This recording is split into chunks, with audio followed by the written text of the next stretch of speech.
काय केलं तुम्ही आमच्यासाठी? तुम्हाला काही अधिकार नाही आमच्या आयुष्यात बोलण्याचा. मुकुंद तावातावाने बोलत होता. त्याचा एक एक शब्द कानात भिसे ओतल्यासारखे प्रकाशरावांना भासत होते. प्रकाशराव आणि मुकुंद बाप-लेक. पण वडील आणि मुलगा यांच्यात जे नातं असायला हवं ते त्या दोघांमध्ये कधी निर्माण झालंच नाही. मुकुंदला समजायला लागलं तेव्हापासून मुकुंद प्रकाशरावांशी कधीच चांगला बोलला नाही. प्रकाशराव आणि मुकुंदचे वाद नेहमीच होत असे. पण आज मात्र काय केलं तुम्ही आमच्यासाठी? ह्या त्याच्या टोकाच्या प्रश्नाने प्रकाशराव आतून पुरते खचले होते. अहो शांत व्हा, ते तुमचे वडील आहेत. त्यांना असं बोलणं शोभत नाही तुम्हाला. राधा म्हणजे मुकुंदची बायको त्याला शांत करत बोलत होती. वा, माझं बोलणं शोभत नाही आणि ते जे जे वागले ते शोभलं का त्यांना? मुकुंद अजून चिडला. मुकुंद पुरे झाला आता. तुझे वडील आहेत ते. मीनाक्षीताई म्हणजे मुकुंदची आई बोलली. आई, तू तर खरंच धन्य आहेस. ह्या माणसाने कधी तुझी किंमत केली नाही, तरी तू त्याचीच बाजू घेतेस. मुकुंद चिडून मीनाक्षी समोर हात जोडत बोलला. तोच त्याच्या कानाखाली एक सनसनीत जाळ निघाला. घे, मुकुंद वडिलांना एकरी नावाने बोलतोस, लाज वाटते का तुला? माझ्या नवऱ्याशी अशा भाषेत बोललेलं मी खपवून घेणार नाही. मीनाक्षीताई मुकुंदवर चिडत बोलल्या. बायकोच्या समोर आईने आपल्याच कानाखाली वाजवली त्यामुळे मुकुंद अजूनच रागावला. झालेल्या अपमानामुळे मुकुंद रागात तिथून निघून गेला. प्रकाशरावांशी त्याचे पटत असले तरी मीनाक्षीवर मात्र त्याचे खूप प्रेम होते. माफ कर राधा, पण ह्यांचा अपमान नाही सहन करू शकत मी. मुलगा आहे याचा अर्थ असा नाही होत की त्याने सगळ्या मान मर्यादा सोडून वागावं. मुकुंद जाताच मीनाक्षीताई त्यांच्या सुनेला म्हणजे राधाला बोलल्या. नाही आई, माफी मागू नका. तुम्ही आई आहात आणि आई आपल्या मुलांना चुकीची शिक्षा देऊच शकते. मग मुलं कितीही मोठी असली तरीही. मीनाक्षी, ते काही असलं तरी तू त्याच्यावर हात उचलायला नको होता. तो काही चुकीचं बोलत नव्हता. तू जे बोलला त्यामागे कारणही तसंच आहे ना? प्रकाशराव खिन्न स्वरात बोलले. अहो तुम्ही नका मनाला लावून घेऊ त्याचं बोलणं. रागात तो काय बोलतोय त्याचं त्याला देखील कळत नाही. प्रकाशराव काही न बोलताच तिथून निघून गेले. आई, एक विचारू? राधा जरा अडखळत बोलली. हो विचार मीनाक्षी. हे असे का वागतात? म्हणजे आमच्या लग्नाला 5 वर्ष झालीत पण बाबा आणि मी ह्यांना कधीच नीट बोलताना बघितलं नाही. ह्यांना विचारायची सोय नाही म्हणून तुम्हाला विचारलं आज. राधा एका दमात बोलली. राधाच्या ह्या प्रश्नावर मीनाक्षीताई काही न बोलता तिथून निघून गेल्या. राधा त्यांना जाताना बघत होती. मनातून ती उदास झाली होती. असं काय असेल की माझ्या प्रश्नाचं उत्तर कोणीच देत नाही? राधाच्या मनात असलेल्या प्रश्नांची चिन्हे तिच्या चेहऱ्यावर दिसत होती. तुझ्या प्रश्नांची उत्तरं मी देतो तुला. इतक्या वेळ दारामागून सगळं ऐकणारा माधव बाहेर येत बोलला. माधव म्हणजे मुकुंदचा लहान भाऊ. माधव भाऊ तुम्ही इथे? राधा त्याच्याकडे बघत बोलली. वहिनी, 5 वर्षापासून तुम्ही जे काही बघत आहात ते मी मला समज आली तेव्हापासून बघतो आहे. खरं तर मला सुद्धा बाबांबद्दल काहीच प्रेम वाटत नाही.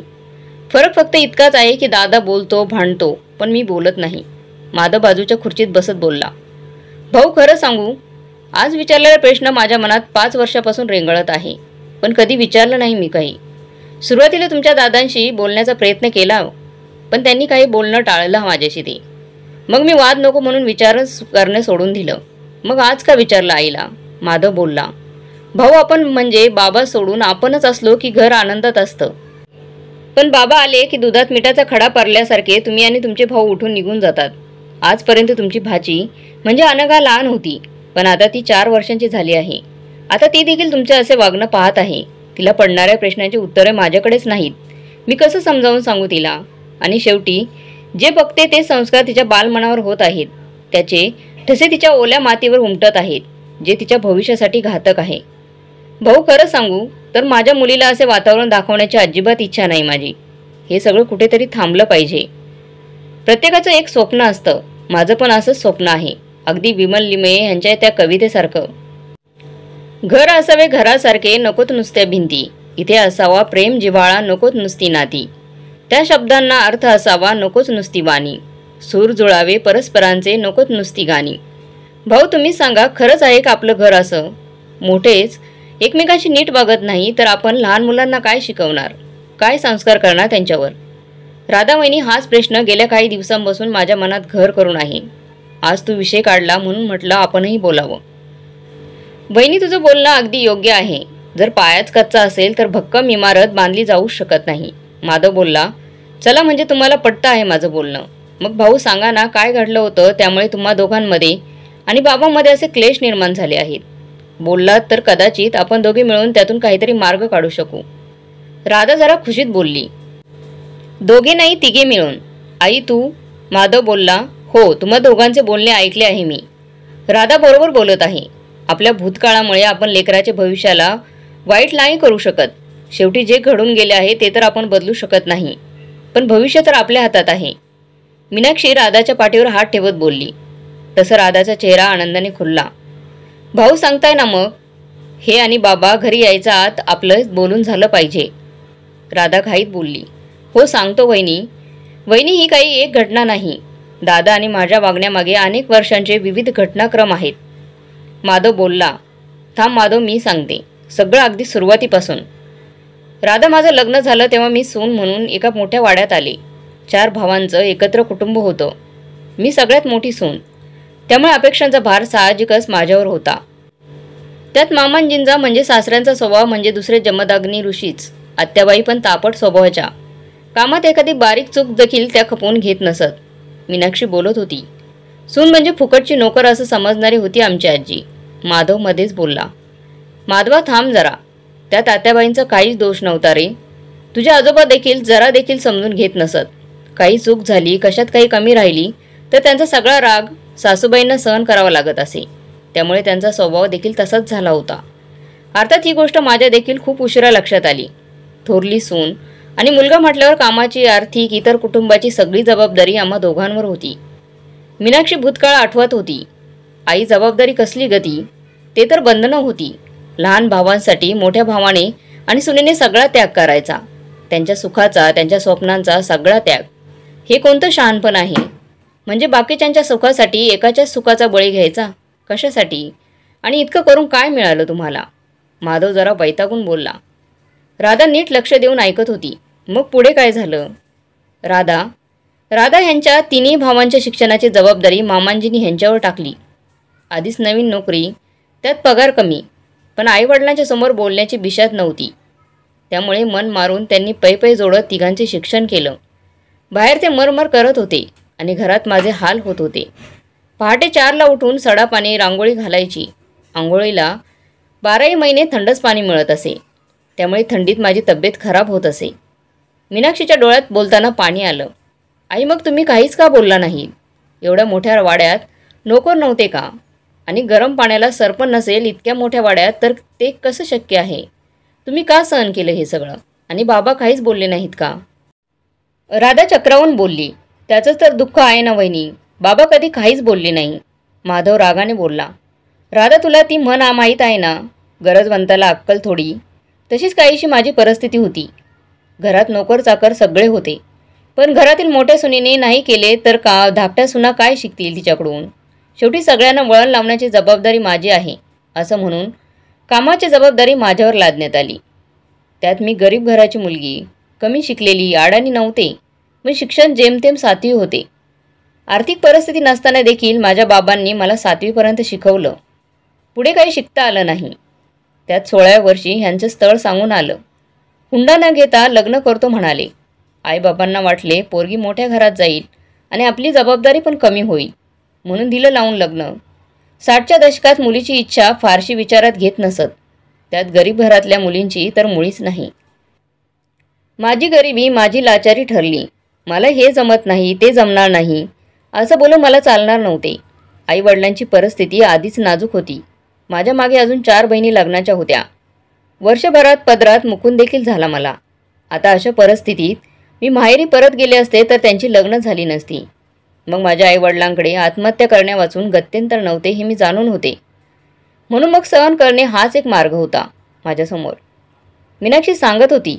पण तिच्यासमोर त्या घटना तिला दिसत होत्या. पण बाबा तर बोलू शकत होते ना? माधव रागात बोलला. त्यांना कुठे सगळं काही माहीत होतं? कामानिमित्त जास्त करून ते घराबाहेरच असायचे. त्याकडे हल्लीच्या नवरा बायकोसारखा संवाद होत नसायचा. आधीच कमी वेळ घरी असायचे. त्यात मी अजून काही संवाद सांगून वाद होतील म्हणून मी कधी काही बोललीच नाही. सासूबाई मात्र ते घरी आले की माझ्या चुकांचा पाडा वाजून दाखवत असत. त्यामुळे आमच्यात कधी नीट बोलणं कधी झालंच नाही. काही वर्षांनी माझ्या दिरांची लग्न झाली. त्यानंतर मुकुंदच्या बाबांचे डोळे उघडले. आपली आई चुकती आहे हे त्यांना दिसत होते, पण वर्तनात बदल मात्र होत नव्हता त्यांच्या. मीनाक्षी भूतकाळात हरवली होती. काय झालं होतं आई? राधा बोलली. ह्या मोठ्या दोन भावांमध्ये म्हणजेच तुझे सासरे आणि प्रभाकर काका यांच्यात काही अंतर नव्हते जास्त, 2च वर्षांचे अंतर. मात्र प्रभाकर आणि लहान दोघांमध्ये 4 वर्षांचे अंतर होते. लहान दोघे भाऊ म्हणजे विलास आणि विकास हे दोघे भाऊ जुळे आहेत. पुढील 10 वर्षात सगळ्यांचे शिक्षण होऊन नोकरी लागली आणि लग्न झाली. तोपर्यंत माझा मुकुंद बास 12 वर्षांचा आणि माधव 8 वर्षांचा झाला होता. मीनाक्षी सगळे आठवून बोलत होती. मग लागलं का त्या सुनांना वळण, घरची शिस्त? राधा उत्सुकतेने बोलली. मीनाक्षी गालातच हसली. तिच्या हसण्यात एक वेगळंच गूढ होतं. कसलं काय ग? प्रभाकरला शहरात नोकरी लागली, लग्न झालं, नवी नवरी घरात आली. तेव्हाच प्रभाकरने सगळ्यांना बजावलं. स्मिता काही दिवस राहिली वाड्यावर. घराची व्यवस्था बघेपर्यंत थांबली. तशी चांगली आहे स्मिता, पण कामाची सवय नाही. मोठ्या घरची शिकलेली मुलगी, त्यामुळे घरात कामात हातभार लाव म्हणायची हिंमत कोणाची नव्हती. जमेल तसं करत होती ती. तिला फार कीव यायची माझी. ताई इतकं सहन का करता म्हणायची. ती होती तोपर्यंत जरा मदत झाली मला. मग ती निघून गेली. सुट्टीला 4 दिवस यायची. नंतर विलास आणि विकासचं लग्न झालं. ते देखील शहरात नोकरीला होते. त्यांच्या बायका म्हणजे लता आणि सुधा ह्या तर वाड्यात आल्याच नाहीत. लग्न होऊन लगेच त्यांच्या शहरातील घरी गेल्या त्या दोघी नोकरी करत होत्या. त्यात विलास आणि विकासने आधीच सांगितलं की लता आणि सुधा सुट्टीत आल्या तरी एकाही कामाला हात लावणार नाहीत. त्यांना सवय नाही त्या कामाची. शिवाय आंघोळीला त्यांना गरम पाणी लागतंच. त्यामुळे वहिनी तू बघ कसं करता येईल ते. तू होतीसच ना सगळ्यांचं करायला. माधव रागातच बोलला. मीनाक्षीताईंनी माधवकडं नुसतेच बघितलं. त्याचा राग अगदी साहजिकच होता. धाकट्या विकासचं लग्न झालं आणि ह्यांची नोकरी गेली. सुरुवातीला काही महिने कसे तरी काढले, पण नंतर घरात खर्चाचे पैसे द्यायला जमत नव्हतं. त्यात मुलं देखील मोठी होत होती. काही दिवस अजून निघाले. खूप प्रयत्न करून देखील चांगली नोकरी मिळत नव्हती. छोट्या छोट्या नोकऱ्या करून काम भागवणे सुरू होतं.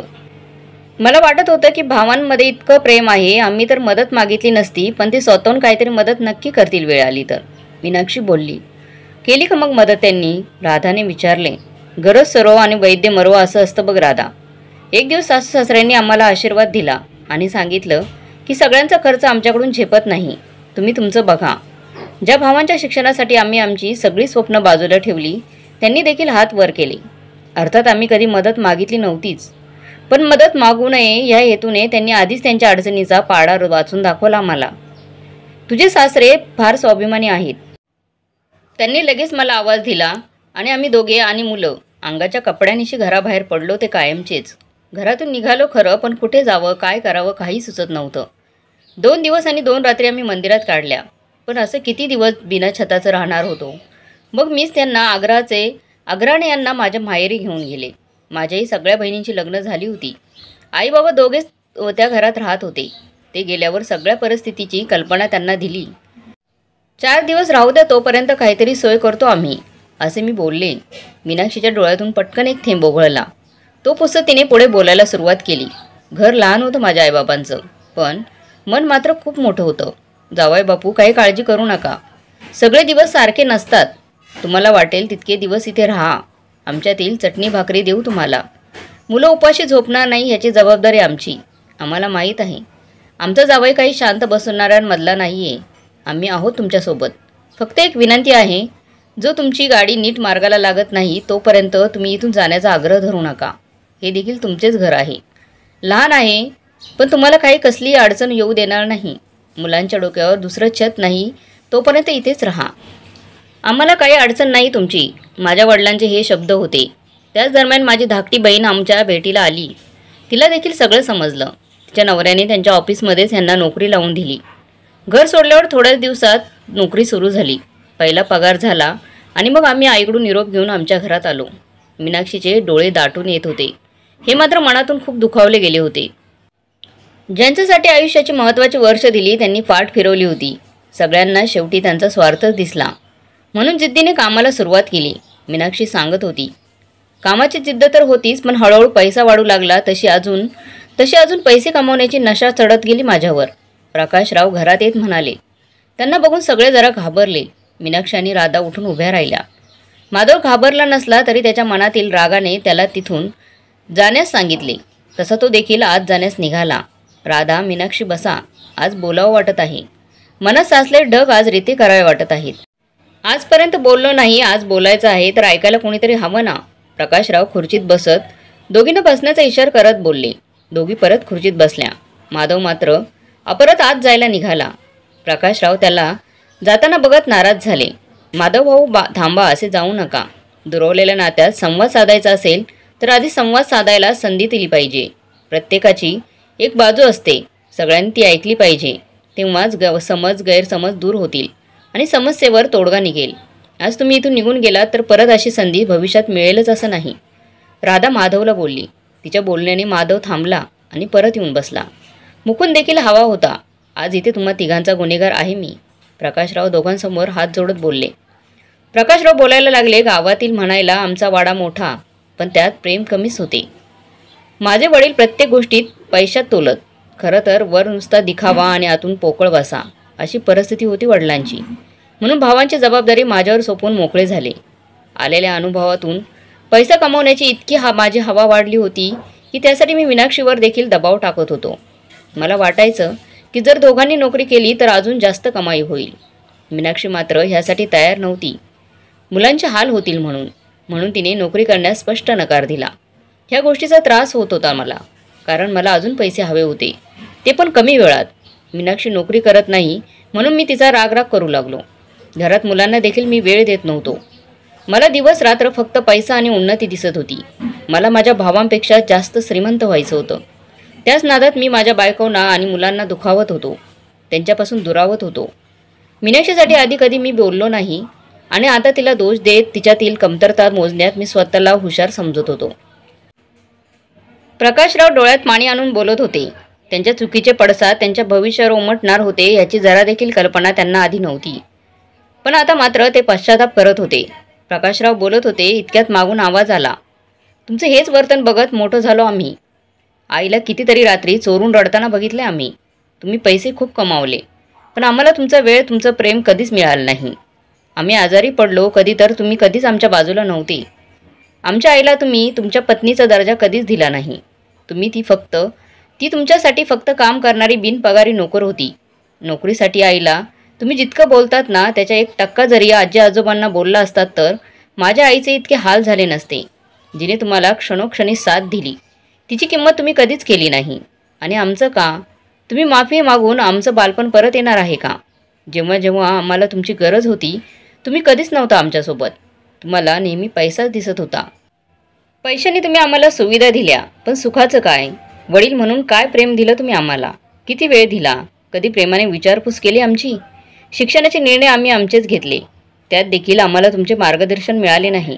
मुकुंद रागाने बोलला. मुकुंदच्या कोणत्याच प्रश्नाचे उत्तर प्रकाशरावांकडे नव्हते. इतक्यात मुकुंदच्या आवाजाने अनघा उठली.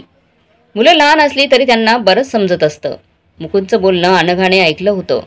ती तिच्या आईकडे म्हणजेच राधाकडे गेली. आई, बाबा आजोबांशी बोलत नाहीत कारण आजोबा त्यांच्यासोबत खेळत नव्हते म्हणून ना? अनघाने निरागसपणे विचारलं. हो बेटा. राधा काही बोलणार तोच मुकुंदने उत्तर द्यायच्या आधीच, मग आई, मी पण अशीच वागणार मोठी झाली की, कारण बाबा तरी कुठे खेळतात माझ्याशी, सतत काम करत असतात ना. अनघा एकदम बोलली आणि सगळ्यांच्या पायाखालची जमीनच सरकली. काय बोलावे कोणाला काहीच सुचत नव्हतं. आपण जे वागतो तेच लहान मुलं बघत असतात आणि तसंच ते अनुकरण करतात ह्याचाच प्रत्यय सगळ्यांना आला होता. आता तिला समजावून सांगण्यापेक्षा कृतीत बदल करणं गरजेचं होतं हे सगळ्यांनी जाणले. अर्थातच बदल एका रात्रीतून होत नसतो, पण रोज थोडा थोडा बदल करून एका सुखी घराच्या भिंती नक्कीच उभारता येतात. आणि झाले देखील तसेच. मुकुंद आणि माधवला त्यांच्या चुका लक्षात आल्या. त्यांच्याही नकळत ते घरात दुसरे मुकुंद आणि माधव घडवत होते हे त्यांच्या लक्षात आले. त्यानंतर सुरू झाला एक खुशाल कुटुंब निर्माण करण्याची वाटचाल. थोड्याच दिवसात चित्र पालटले. आता सगळे एकमेकांशी प्रेमाने आदराने वागत होते. तसेच आता सोबत जेवणं होत होती, गप्पा होत होत्या. प्रकाशराव आणि मुकुंद, माधव देखील दुरावा नाहीच झाला होता त्यांच्यामधला. आता घराच्या नुसत्या भिंती नव्हत्या, त्यात प्रेमाचा ओलावा होता. एक दिवस, राधा तू बोलली होतीस ना, प्रत्येकाचं एक स्वप्न असतं, घर असावं ह्याचं. माझं पण अगदी तुझ्यासारखं स्वप्न होतं, त्याच पूर्ण झालं आहे. अगदी विमय लिमे यांच्या त्या कवितेसारखं. घर असावे घरासारखे, नकोत नुसत्या भिंती. इथे असावा प्रेम जिव्हाळा, नकोत नुसती नाती. त्या शब्दांना अर्थ असावा, नकोच नुसती वाणी. सूर जुळावे परस्परांचे, नकोत नुसती गाणी. मीनाक्षी सुरात कविता म्हणत होती. तिच्या सुरात सूर मिसळत गेले आणि घरातील सगळे ती कविता खूप आनंदाने म्हणत होते. तर मग मित्रांनो, दुसऱ्यांच्या चुका बघताना आपणही चुकतो आहेत की नाही हे बघा. त्याचे परिणाम घरातील चिमुकल्यांवर होतो ह्याचा नक्कीच विचार करा. असाच संदेश देण्याचा प्रयत्न ह्या कथेतून केलेला आहे. तर मग मित्रांनो, तुम्हाला ही आजची कथा कशी वाटली कमेंट बॉक्समध्ये नक्की कळवा. कथा चांगली वाटली तर लाईक शेअर सबस्क्राईब नक्की करा.